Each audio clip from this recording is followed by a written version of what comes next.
आज बाबा कह रहा है संस्कार मिलाने के लिए जहाँ मालिक बनकर चलना है वहाँ बालक नहीं, और जहाँ बालक बनना है वहाँ मालिक नहीं बनना है। मतलब जहाँ पर खुद के अंदर धारणा करना है तो वहाँ पर हम खुद के लिए मालिक हैं।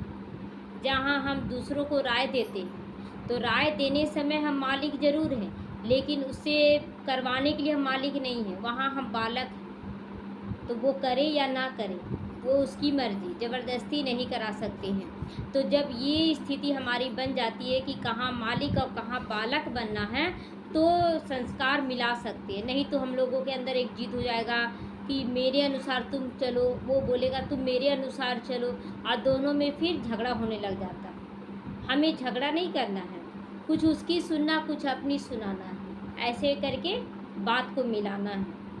तो बालकपन अर्थात निसंकल्प स्थिति, कोई मान रहा तो भी ठीक, कोई नहीं मान रहा तो भी ठीक।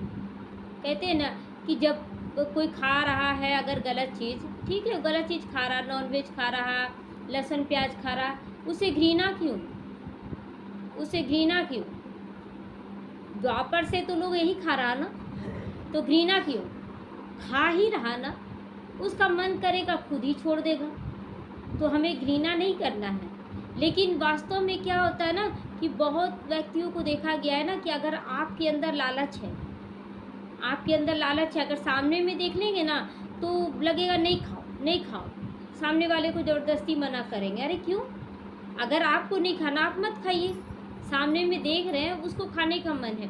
हमारी स्थिति ऐसी होनी चाहिए, सब्जी ना सब्जी है, कोई फ़र्क नहीं पड़ना चाहिए, कौन क्या खा रहा नहीं खा रहा कोई फ़र्क नहीं पड़ना चाहिए, एकदम निश्चिंत निसंकल्प स्थिति।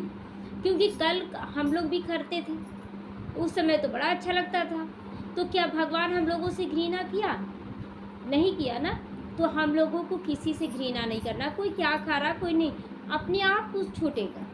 ये ज़बरदस्ती छुड़ाने का चीज़ नहीं है। तो बाबा कहता है कि जो भी आज्ञा मिले, डायरेक्शन मिले, उस पर चलना किसका काम है? दूसरों का नहीं, हमारा काम है। हम सुन रहे हैं ना, वो नहीं सुन रहा है, उसको ज़बरदस्ती नहीं करना है, तीसरे पर्सन को नहीं। यहाँ परमात्मा और हम आत्मा, तीसरा नहीं। तो तीसरा क्या है? देहधारी है। अगर वो यहाँ आ जाता तो आत्मिक स्थिति में आ गया, वो करेगा अपना जब, लेकिन बाहर वाले तो देह के अनुसार चल रहे हैं। तो मालिक बनकर अपनी राय दो, फिर बालक बन जाओ तो टकराव से बच जाओगे, टकराव से बच जाएंगे। हम उसको समझाने दें कि हाँ बाबा आया हुआ है, लेकिन अगर वो माने या ना माने, नहीं मान रहा तो ठीक, छोड़ देना है। समय आएगा तो खुद ब खुद लोग चल कर आएंगे, दौड़ते हुए आएंगे, गिरेंगे, हमें कुछ ऐसा रास्ता बताओ कि हम लोग भी ठीक हो जाए, लोग ऐसे करेंगे, लेकिन उसके लिए हम लोगों को तैयार होना होगा। तो बाबा कहता है राय दी, मालिक बने, फिर जब फाइनल होता है ना तो बालक बन जाओ, फाइनल होने पर बालक बन जाना है। शिव बाबा ने बच्चों की लगन को देखा कि बच्चों के अंदर एक ही लगन है कि बाप जो कहे वैसे ही करना है, सबके अंदर है। ध्यान से सुनते हैं कि बाबा आज क्या कह रहा है, आज बाबा जो कहेगा। तो बहुत बार ऐसा होता है कि बाबा एक ही बात बार बार दोहराता है, क्यों दोहराता है? अब बच्चे को, जो छोटा बच्चा होता है उसको क ख ग घ सिखा दिए एक बार, तो क्या एक बार में वो सीख जाता है? कितने दिन तक उसको क क रटाते हैं, उसके बाद फिर कमल क ख ग घ तो सीख गया। अब कमल में भी तो क ख ग घ ही है, लेकिन फिर भी कमल उसको लिखवाते हैं कि देखो ये कलम है, ये कमल है, ये एक नयन है, ये गगन है, लिखवाते हैं ना। लेकिन अल्फ़ाबेट तो वही होता है, क ख ग घ ही होता है। उसी तरह यहाँ पर भी है बाबा। तो बाबा हमें एक तरफ का पंख, तो बाबा कहता है, बाबा कहते हैं कि शिव बाबा ने बच्चों की लगन देखी, उनके अंदर है कि बाबा जो कहेगा वैसे हम लोगों को करना है। बस हर दिन कुछ मेहनत नहीं है, आज के दिन जो बाबा बोले बस उसको आज के दिन कर लेना, फिर दूसरे दिन जो कहे दूसरे दिन वो कर लेना। ऐसे करते रहेंगे ना दिन रात, तो हमारे अंदर परिवर्तन होता चला जाएगा। ये नहीं कि 10 दिन तक क्या कहा, उस पूरा मुरली में क्या कहा, मत लीजिए उतना सारा पॉइंट है। एक पॉइंट भी अगर आप डेली लेते हैं बाबा का, तो 30 दिन में कितना पॉइंट ले लिए? 30 पॉइंट। तो कितना धारणा हो जाएगा, कितना धारणा हो जाएगा। लेकिन हम लोग है ना क्या करते हैं, बहुत जगह देखते हैं कि कॉपी पेन लेकर जाते हैं, लिखना अच्छी बात है, लेकिन कितनी डायरियाँ बच्चे भर देते हैं लिख लिख के। वरदान है, स्लोगन है, धारणा है, प्रश्न उत्तर लिख लिख के पूरा डायरी भरा, फिर उलट कर नहीं देखते हैं कि क्या लिखा हुआ है, लिख के छोड़ देते हैं बहुत जगह से। तो फिर जितने लोगों को देखें तो बोले ये क्या कर रहे हैं आप लोग, लिख के और उसके बाद छोड़ दे रहे हैं, तो आपका प्रैक्टिस थोड़ी होगा। मन रूपी कागज़ में आप लिखना शुरू कीजिए, बुद्धि रूपी कलम से मन रूपी कागज़ में लिख लेंगे तो भले 10 पॉइंट नहीं लिखे, 5 पॉइंट नहीं लिखे, 1 पॉइंट तो लिखेंगे ना, और 1 पॉइंट ही लेकर दिन भर में चलना है, तो आपका धारणा मजबूत होता चला जाएगा और बहुत इजी भी लगेगा कि चलो 30 दिन में 30 धारणा, एक एक धारणा तो, और जब रोज़ करेंगे तो आदत बनेगा कि नहीं, आदत बनता चला जाएगा। आज बोला गया कि बच्चे तुमको प्रेम करना है सबसे। अब जितनी भी आत्मा को देखे, बाबा मैं सबसे प्रेम कर दूँ। अब प्रेम का मतलब उल्टा पुल्टा लोग ले लेंगे नहीं, हाँ ये भी नहीं कि उल्टा पुल्टा ले लें। हाँ, प्रेम का मतलब होता है कि परमात्मा का ये बच्चा है, ये बहुत अच्छा है। प्रेम शुद्ध और सात्विक होता है, देवभान का प्रेम नहीं होता है ये। तो इसलिए हमें प्रेम करना है, कैसे, निस्वार्थ प्रेम, उसके लिए सेवा भाव होना चाहिए, उसके कल्याण की भावना होनी चाहिए, उसके लिए वरदानी बोल होना चाहिए। तो आज के दिन अगर हम ले लें कि मुझे प्रेम स्वरूप बनना है, तो प्रेम स्वरूप बनेंगे। फिर दूसरे दिन हम सोच लेना कि आज मुझे सबको सुख देना है, तो उसी में तो प्रेम समा गया ना। आज मुझे शांत रहना है, तीसरा दिन शांत रहने का गुण ले लिए, शांत रह गए। तो इस तरह से क्या हो रहा है कि एक एक गुण धारणा होते होते लगेगा कि कितना सारा क्वालिटी आता चला जाएगा। तो बाबा कहता है कि बस बच्चे अपने पुरुषार्थ को दृढ़ता पूर्वक आगे से आगे बढ़ाते रहना है, न कि अलबेले हो जाना, न हारना है तुम्हें और ना ही हार खाना है कभी। दिल शिकस्त होकर निराश होकर बैठ नहीं जाना, होता तो कुछ है नहीं। तो बाबा पहले हम बच्चों को तैयार करता है, परिस्थिति पहले बाद में है। जब हम तैयार हो जाएंगे तब तो जॉब लगेगा ना। जॉब कब लगेगा कि आप मैट्रिक पास किए, ये बीए कर लिए, उसके बाद जॉब लग जाएगा? उसके बाद आपको तैयारी करना पड़ता है अलग से भी। तो उसी तरह यहाँ पर पहले पढ़ाई करना पड़ता है, पहले उसके बाद अपने अंदर धारण करना पड़ता है, उसके बाद सामने वाला आएगा आपसे परीक्षा लेने के लिए, तो आपका स्थिति देखा जाएगा कि आप ठीक से चल रहे हैं कि नहीं। तो ये होता है ना कि हम अपने मुख से बोल देते हैं कि हम तो बहुत अच्छा कर रहे हैं, हम बहुत अच्छा कर रहे हैं, लेकिन पता तब चलता है जब सामने कोई परीक्षा लेता है। तो ये सारा कुछ जब हो जाएगा कि आप ज्ञान सुन लिए, उसको धारण कर लिए, फिर परीक्षा आया, कोई गुस्सा दिलाया, आप ले रहे हैं कि मैं शांत हूँ, सामने वाला गुस्सा दिलाया, आप चुप रह गए, बहुत प्रेम से व्यवहार किए, भूल गए सब कुछ, उसके बाद परिस्थितियाँ शांत होना शुरू हो जाएगी। अभी नहीं, अभी तो हमारी तैयारी होगी, इसलिए अभी और ज़्यादा ही आएगा लोग परीक्षा लेने के लिए। जब हम सोच लेते हैं कि हम शांत रहेंगे तो परीक्षा और ज़्यादा आता है कि नहीं, और ज़्यादा आता है ना। जैसे कि घर में बच्चे हैं, कोई छोटा बच्चा है, उसको पढ़ाते हैं तो कभी खेलता भी है, कभी पढ़ता भी, कभी छोड़ देते, चलो जाओ बच्चा है ना अभी खेल रहा है। लेकिन जब स्कूल में एडमिशन हो जाता है तो उस पर और अटेंशन देते हैं कि नहीं, कि और अच्छा से पढ़ो, स्कूल में होमवर्क मिला, आप ट्यूशन भी लगा देंगे, अब और अच्छा से पढ़ो। तो उसी तरह है कि जब तक आप ज्ञान में नहीं थे तब तक तो आपका चल जा रहा था, लेकिन जैसे ही आप इस स्कूल में आए तो आपका माँ बाप, आपका सब कोई आप पर अटेंशन देना शुरू कर देगा कि आपको और अच्छा करना है। आप अच्छा पहले से कर रहे हैं, उससे कोई फ़र्क नहीं पड़ता। यहाँ आने के बाद और ज़्यादा लोग आपसे चाहना रखेंगे, और अच्छा पढ़ो, और अच्छा पढ़ो। उसके बाद फिर एग्ज़ाम लेंगे, एग्ज़ाम लिए, आप पास हो गए तो और ऊंचाई पर चढ़ गए तो और बड़ा परीक्षा आएगा। आप सोचिए, आप आ रहे स्कूल में, इसमें जब से आ रहे परीक्षा ही परीक्षा आ रहा है, तो जब ऊपर बढ़ेंगे तो परीक्षा तो आएगा ना। बच्चों का स्कूल में नाम क्यों लिखाया जाता है? ताकि पढ़ाई का लेवल उसका ऊँचा हो सके, घर में वो पढ़ पाएगा पूरी तरह से। आज सारी दुनिया बोलती ना, नहीं मेरे अंदर भी ज्ञान है, मेरे अंदर, तो दुख आया क्यों? जब आपके अंदर ज्ञान है तो ये दुख तो आना ही नहीं चाहिए था। आया माना ज्ञान नहीं है, और अगर ज्ञान है तो दुख नहीं है, दोनों अपोजिट है। दोनों एक साथ नहीं हो सकता है। जहाँ ज्ञान है वहाँ दुख नहीं है। तो इसीलिए यहाँ पर ज्ञान दिया जाता है। पहले खुद को मजबूत किया जाता है। बच्चा चलता कब है? जब उसको मालिश किया जाता है। मालिश कर करके मजबूत बनाया जाता है। उसके बाद उसको धीरे धीरे चलना सिखाया जाता है। डायरेक्ट दौड़ना नहीं लगता है। तो यहाँ भी हम लोगों को धीरे धीरे तैयार होना है। और जब दौड़ेंगे, आगे बढ़ेंगे, तो फिर सहारे का ज़रूरत नहीं पड़ेगा। अभी सहारे का ज़रूरत है। इसीलिए जब दुख आता, बाबा आ जाओ, बाबा बाबा, अभी सहारे का ज़रूरत है। इसीलिए बाबा को बुला लेते हैं कि पकड़ लो हाथ, गिर जाएंगे बाबा। तो बाबा कहता है मैं एक विजयी रतन हूँ। ये स्वमान ले लो कि मैं कौन हूँ? विजयी रतन हूँ, सदा विजयी रतन हूँ। इसमें और एक शब्द जोड़ दे कि केवल विजयी नहीं, मैं सदा विजयी आत्मा हूँ। उसके बाद मुझे स्पेशल भगवान पढ़ाने आता है। नशा चढ़ाने बोल रहा है बाबा, ये सब याद करके कि मुझे स्वयं भगवान पढ़ाने आ रहा है, ये सब ज्ञान दे रहा है। मेरे से ज़्यादा भाग्यवान दुनिया में कोई भी नहीं है कोई भाग्यवान? जैसे जैसे इस ज्ञान में आगे बढ़ते जा रहे हैं, निश्चिंत हो रहे हैं ना, निश्चिंत हो रहे हैं, लेकिन आगे बढ़ने का पुरुषार्थ कर रहे हैं ना। ऐसे जहाँ तक थे उससे तो बहुत ज़्यादा मिल गया, बहुत ज़्यादा मिल गया।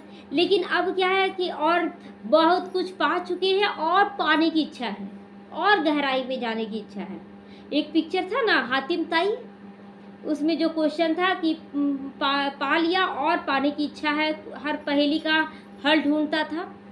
तो इसी तरह हम लोग भी पा लिए हैं भगवान को, लेकिन अब भगवान जो कह रहा है उस पर और अच्छे से चलकर हमें और अच्छा करना है। तो ऊंच संकल्प ही ऊंचा पुरुषार्थ का आधार होता है। जितना हम ऊंचा स्वमान लेंगे उतना ऊंचा पुरुषार्थ करेंगे। देखो बच्चे, यह मार्ग ऊंचाई का है, चढ़ाई का है। थोड़ा तो धैर्य रखना पड़ेगा। चढ़ाई का भी है, ऊंचाई का भी है। ऊंचाई इसीलिए दिखाते ना, देवियों का मंदिर कहाँ रहता है? पहाड़ों पर रहता है, ऊंचाई पे रहता है। क्योंकि अभी जो बच्चे बन रहे हैं वो ऊंचाई में चढ़ रहे हैं, चोटी पे चढ़ जाएंगे और उसी का पूज्य स्वरूप तैयार होगा कि पहाड़ों पे उनका मंदिर बनना शुरू हो जाएगा। तो यह मार्ग खुशी का है, आनंद का है, प्राप्तियों से भरपूर होने का है। और शिव बाप जब स्वयं उंगली पकड़ कर देने आया है, चला रहा है, तो फिर क्या मुश्किल है मुश्किल? कुछ मुश्किल नहीं है एकदम। बाबा तो खाली निश्चिंत रहने बोलता। और क्या बोलता? पहले हम लोग चिंता लेते थे, क्या होगा? बाबा बोले चिंता छोड़ दो, जो हो रहा ना होने दो, देखते जाओ क्या क्या होता है। तुमको कुछ नहीं करना, केवल बाबा जो कहे ना बस उसको मन में चलाते रहना है। तो बस बाप की समझाने को साथ रखकर चलते चलो। दूसरी तरफ वह दुनिया में जाने का जो रास्ता है वह नीचाई का, उधर मत जाना। दुनिया में जाने का क्या रास्ता है? बुराई, कमजोरी, रोने का स्थिति, अलबेलापन, आलस्य, ये सब क्या है? दुनिया में जाने का रास्ता है।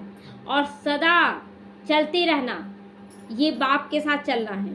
सदा निश्चिंत रहना, सदा अलर्ट रहना, बाबा के ज्ञान को धारणा करते चले जाना। क्योंकि बाबा का ज्ञान थोड़ा सा नहीं है कि हाँ लहसुन प्याज और नॉनवेज छोड़ दिए हम सारा धारणा कर लिए। नहीं, बाबा का ज्ञान अथाह है। उसको जितना समझेंगे उतना गहराई में जाएंगे, फिर भी पूरा तरह से नहीं ले पाएंगे। लेकिन फिर भी बाबा क्या बोलता है ना कि सागर को चिड़ियाँ हप कर जाती है, चिड़ियाँ हप कर जाती है। क्योंकि हम लोगों का दिमाग बहुत छोटा है, लेकिन फिर भी सारा ज्ञान समा रहे हैं ना बाबा का। और इसी ज्ञान को जो समा रहे हैं, इससे 5000 साल तक हमको लेके चलना है। तो सोचिए कितना तैयारी करना। हम लोग तो बस सोचते ना कि मेरा दुख दूर हो जाए, बस हमको और कुछ नहीं चाहिए।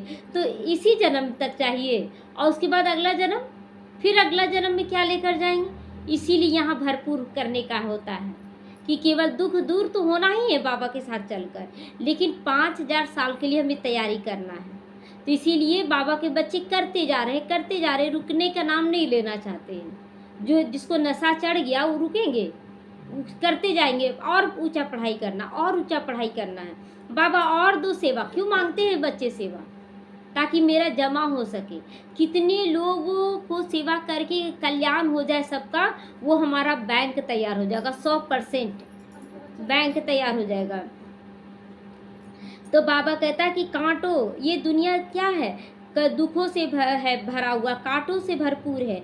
उस रास्ते पे जाना माना दुख और मुश्किल का सामना करना। अगर कलयुग में आप जाते हैं फिर से, तो केवल दुख, अशांति, कांटा ही कांटा मिलेगा। अब बाबा के साथ चलने पर बाबा घड़ी घड़ी हाथ पकड़ कर निकाल, उधर इधर गड्ढा है ना तो उधर खाई है, किधर जाना पसंद करेंगे? इधर गड्ढा है, उधर खाई है, खाई में कोई बचाने वाला नहीं है, लेकिन इधर जो गड्ढा है ना, इससे बाबा निकाल देगा हमको। दोनों तरफ मिलेगा ऐसा नहीं है, लेकिन इधर केवल गड्ढा मिलेगा, उधर खाई मिलेगा। तो यहाँ पर बाबा तो हाथ पकड़कर, जहाँ गड्ढा आता तो बाबा बोलता बच्चे तुम मेरी गोद में आ जाओ, जब भी लगे समस्या रूपी गड्ढा आ गया तो बोलो बाबा मैं आपकी गोद में बैठ जाती हूँ, और एकदम स्थिरता से पार कर लेना। पर समस्या कब खत्म हो जाएगा पता ही नहीं चलेगा, बस निश्चिंत होकर चलना, देखते हैं क्या कर सकती है माया। तो बाबा कहता है कि मुश्किलों को आमंत्रित करना, साथ ही साथ कल्प कल्प के लिए अपने भाग्य को गंवा देना। अगर आप कलयुग में चले जाते तो कि जाते हैं तो क्या हो जाएगा, मुश्किल और आने लगेगा। उसके बाद बाबा कहता अपना भाग्य भी गंवा दोगे, इसीलिए उधर नहीं जाना है। माया कुछ देर के लिए सुख देगी, लेकिन उस सुख के पीछे नहीं भागना है, वो केवल थोड़े देर के लिए लालच है। देखते हैं कितनी लड़कों को क्या किया जाता है ना, कि बहला फुसला चलेंगे, तुमको बम्बई ले चलेंगे, वहाँ ऐसे काम दिलवाएंगे, हीरो हीरोइन बनवा देंगे, और वहाँ जाके गलत जगह काम दिया जाता है, फंसा दिया जाता है, उन लोग नर्क में पहुँच जाते हैं। तो इसीलिए थोड़ा देर के लिए तो बहुत लालच देता है, ये कर देंगे वो कर देंगे। उसी तरह ये दुनिया है, अगर कलयुगी दुनिया में जाते हैं तो दुख, अशांति, बीमारियों का सामना करना पड़ेगा।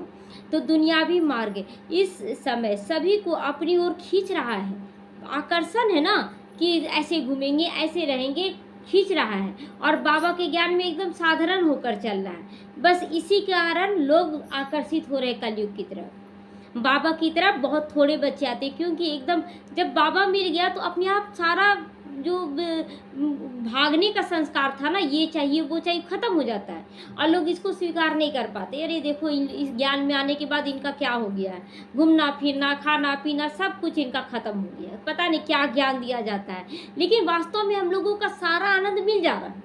तो हम लोग को लोग घूमना क्यों चाहते हैं? आनंद के लिए, और आनंद हम लोग को ऐसे ही मिल रहा है। लेकिन वो लोग सोचते हैं देखो इन लोग कहीं नहीं कुछ कर रहा, तो उन लोग आना नहीं चाहते इसलिए देख कर। लेकिन हम लोगों से पूछे कि आनंद क्या होता है? आनंद वो नहीं है, घूमने जाना आनंद में नहीं आते हैं, क्योंकि देख चुके हैं। अगर पूरा चले गए घूमने के लिए, अच्छा बहुत अच्छा लगा, पैसा बर्बाद हुआ, समय एनर्जी सब बर्बाद हुआ, उसके बाद घूम के तो आप यही घर में आएंगे ना, तो फिर क्या आनंद? लेकिन यहाँ जो बाबा के साथ चलकर आनंद मिल रहा है वो तो सदा के लिए आनंद है, वो तो सदा के लिए हम लोग आनंद में रह रहे हैं, कोई कमी नहीं। बाबा हमको सब कुछ मिल गया, पाना था सो पा लिया। तो इसीलिए स्वयं की संभाल करो, ऐसे ऐसे विचारों से अपने आप की संभाल करो, संकल्प सहित शिव बाप पर समर्पण हो जाओ, फिर ही बाप आप बच्चों का जिम्मेवार बनकर आपकी सूक्ष्म और स्थूल सभी इच्छाओं को पूर्ण कर आपको अपनी मंजिल पर पहुंचा देगा। परंतु पुरुषार्थ बहुत धैर्यता पूर्वक करना है, बस शिव के साथ चलते चले जाओ, रुकना नहीं है, बस चलते चले जाना। रोज ज्ञान सुनना है, रोज मन को एकदम शांत कर देना है, स्वच्छ कर देना है, और उसके बाद देखिए चमत्कार बाबा का, कितना अच्छा जीवन देता है, कितना अच्छा जीवन। अब देखिए कि इतना यहीं का एरिया में देखिए कितने लोग आए, तो लेकिन जो और आए तो बहुत लोग हैं, ऐसे भी यहाँ पर भी बहुत लोग आए हुए हैं, लेकिन सब लोग एक जैसा है, बस गए सुन लिए, धारण नहीं किए। आज भी एक दूसरे से मिलते तो क्या बोलते, वो ठीक है बाबा तो है, ठीक है, वैसा कुछ नहीं। तो क्या फ़ायदा? जो बाबा के ज्ञान को एक्यूरेट धारण कर लेते हैं, उसको उसी पर चलते हैं, तब जाके जीवन परिवर्तन होता है। और जो नहीं कर पा रहे, केवल ज्ञान सुना रहे हो गया, तो उनका जीवन परिवर्तन नहीं हो सकता है। रोज स्कूल जा रहे हैं लेकिन पढ़ाई नहीं कर रहे, तो आप आगे थोड़ी बढ़ेंगे, आप तो फेल हो जाएंगे। तो वैसा पढ़ाई किस काम का? पैसा भी बर्बाद, समय भी बर्बाद, और कुछ प्राप्ति भी नहीं। तो इसीलिए बाबा कहता है पढ़ाई पे अटेंशन रखो, स्वयं में धारण करो, अपने जीवन को परिवर्तन करके दुनिया के आगे एग्जाम्पल बनो, कुछ करके जाना है। अपने अंदर दृढ़ निश्चय करें कि अगर आए हैं तो कुछ करके जाएंगे। साधारण रूप से आए और शरीर छोड़े चले गए, क्या बड़ी बात है? रोज मर रहा है लोग, रोज जन्म ले रहा है, रोज मर रहा है, हम कुछ विशेष करके जाएं, ये दृढ़ता लाएं अपने संकल्पों में। ओम शांति।